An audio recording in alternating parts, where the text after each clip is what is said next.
Ju-Yeon and Shin rescue Goon from a pool, but he later falls ill. Se-Yan shows up at Goon's home to take care of him.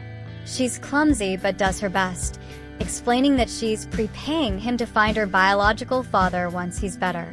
Goon is confused and misses Ju-Yeon, who has been avoiding him. Ju-Yeon, meanwhile, is being a bit of a nuisance at home since she's taken leave from her job and isn't needed at the athletes' village. Se-Yan continues to care for Goon, updating Ju-Yeon about his health. Ju-Yeon avoids seeing Goon herself, having sent Se-Yan in her place. Goon tries to speak to Ju-Yeon on the phone, but Se-Yan quickly hangs up. Meanwhile, Ju-Yeon comes across Goon's discarded diary, which reveals his inner struggles.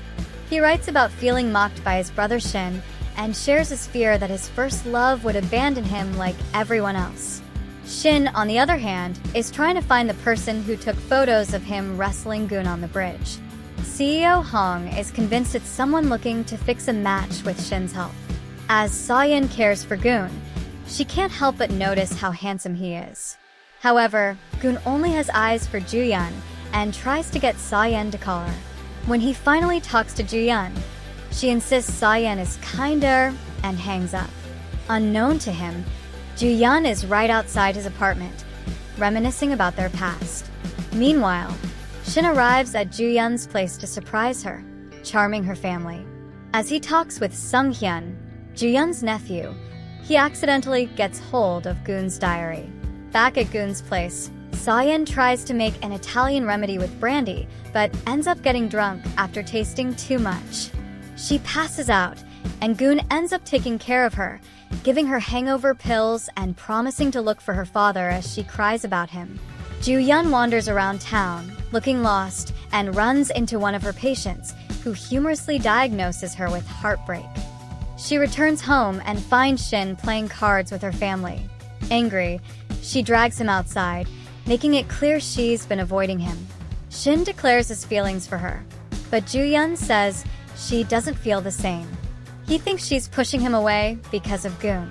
As they argue, Goon appears, carrying a drunk Se-Yan on his back, who wants to see Sung-hyun. Ju-Yeon rushes to care for Se-Yan, ignoring Goon, which hurts him. Seizing his chance, Shin taunts Goon, and they end up challenging each other to a tennis match. During the game, Goon realizes that he's regaining memories from the night of the bridge incident, shocking Shin. Afterward, Shin burns Goon's diary, but a witness, who had been watching, manages to steal it. Meanwhile, Se-Yan drunkenly rambles, thinking she and Goon have become friends, while Ju-Yeon accidentally burns her finger while cooking, deep in thought.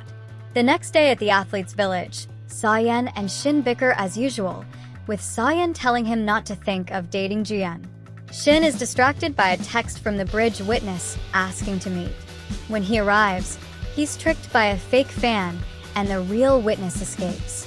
Shin gives chase but is hit by a car, injuring his knee.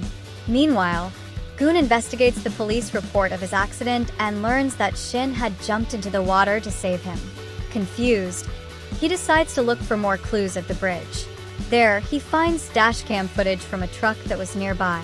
Just then, Goop Bong shows up to inform him that Shin has gone missing. Ju-Yeon panics when she learns from Sung-hyun that Shin has taken Goon's diary. Goon and Ju-Yeon are left searching for answers, both about Shin's disappearance and the truth about the bridge incident.